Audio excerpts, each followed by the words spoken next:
I run a team, actually 2 teams, one in Hoboken and one in downtown Jersey City.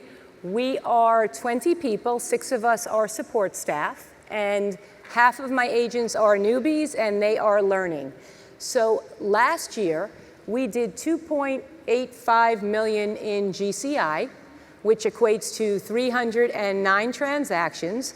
That's 122 million in volume.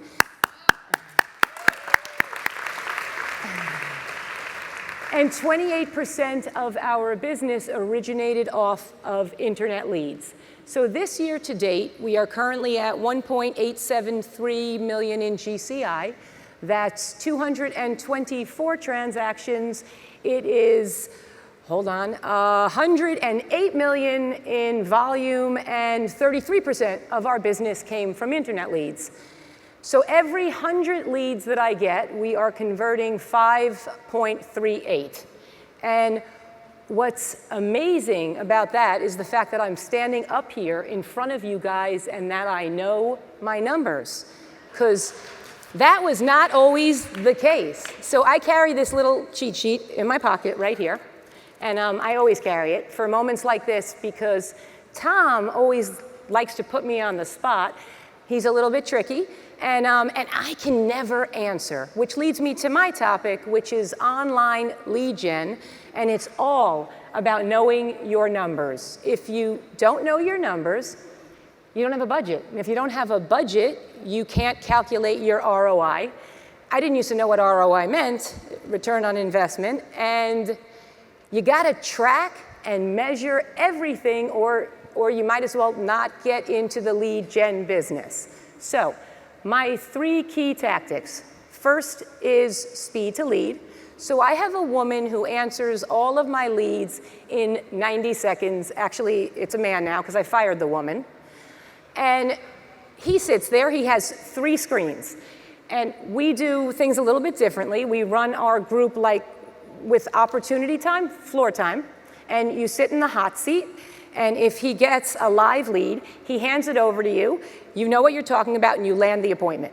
And what that has done for us is it's alleviated having callbacks. So I found that with callbacks, half of the time, they didn't answer the phone, or we didn't have the number correct, or worse than that, my team didn't even bother to call you back. So that has helped immensely with our conversion.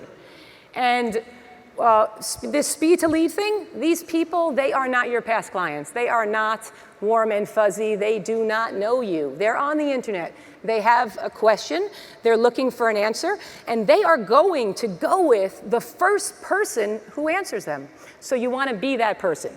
So second, you got this lead on the phone, and you have to know your scripts. You have to know what to say to them. You have roughly 30 seconds to build some sort of rapport with these people. And it is impossible to build rapport, to match and mirror, if you have to think about what you're talking about. So my team does daily role play. We don't let you loose on our internet leads unless you know what you're talking about, you know exactly the questions you're gonna ask, you know how to qualify that lead, and ultimately how to get the appointment. So you have that going down, and now number 3 tactic, and arguably the most important of all, would be having a killer follow-up plan. So you have all of these leads, you have to have something to do with them.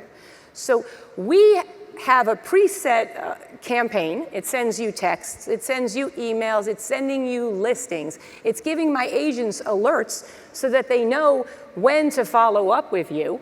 And it's giving the leads access to the MLS through a feed. We're able to see what it is that they're looking at, and we can see the frequency in which they're looking. And if you go on there and you look at something 5 times, we are going to get an alert, and that way we reach out and we get the appointment. So super important.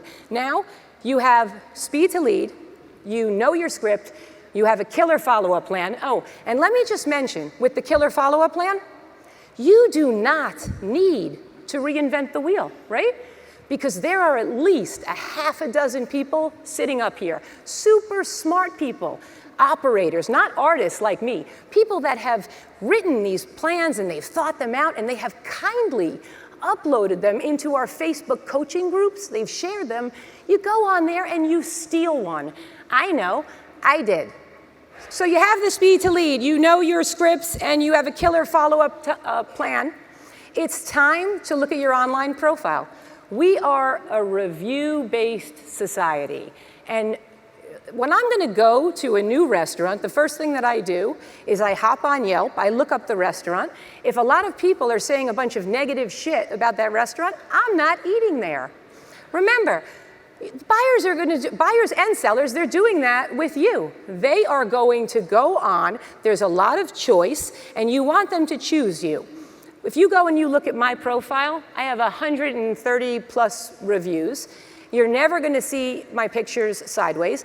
Everything has a video. Somebody has read my remarks so that they're not spelled incorrectly. And I will tell you that if I'm going, I get a listing lead, a seller lead, I ask them, am I competing? And 9 out of 10 times they will tell me with who.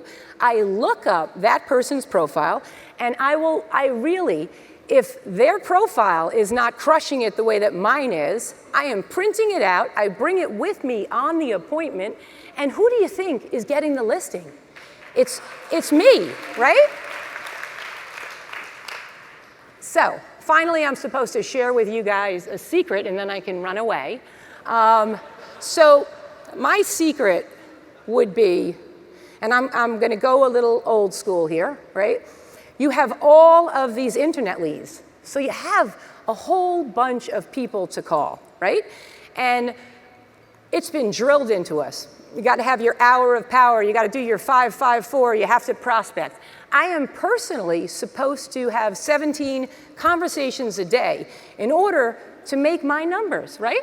And I get up every day and I'm supercharged, I'm pumped, I'm gonna call everyone. I get into the office and squirrel, something happens, right? I don't make these phone calls, and I am sure a lot of you can relate to me, right? So I have hired myself an ISA, and I don't call them an ISA, I'm calling her an appointment setter. I give her the internet leads, she stands there, she calls these leads, she sets appointments, I go on these appointments, I have more deals, right? And more deals for me is more closings, which is more cash, more shoes. So it's not that complicated, and also you should know, when you're hiring this ISA, and I can talk about this from serious experience because I have unsuccessfully hired at least 30 of them, I am no longer allowed to hire the ISA. I tend to hire people I like, people like me, people that don't make their phone calls, and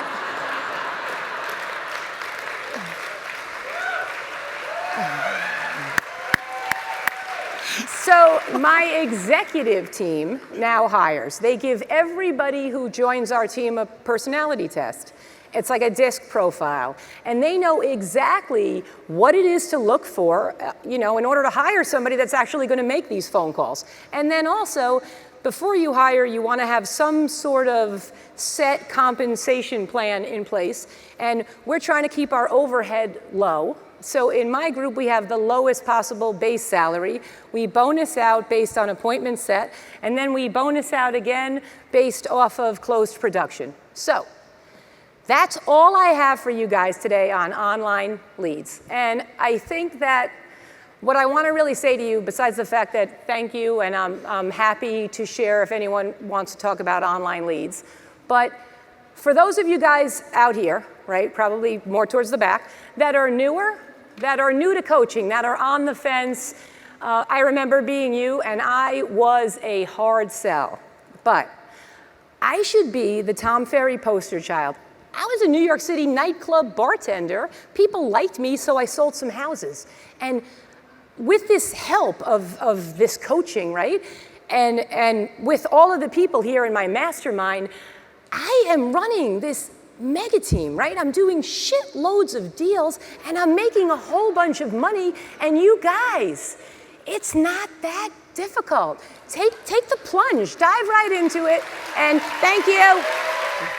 Hey, it's Coach Tom Ferry. Have you been considering hiring a coach? If so, click the link below and check out what we do.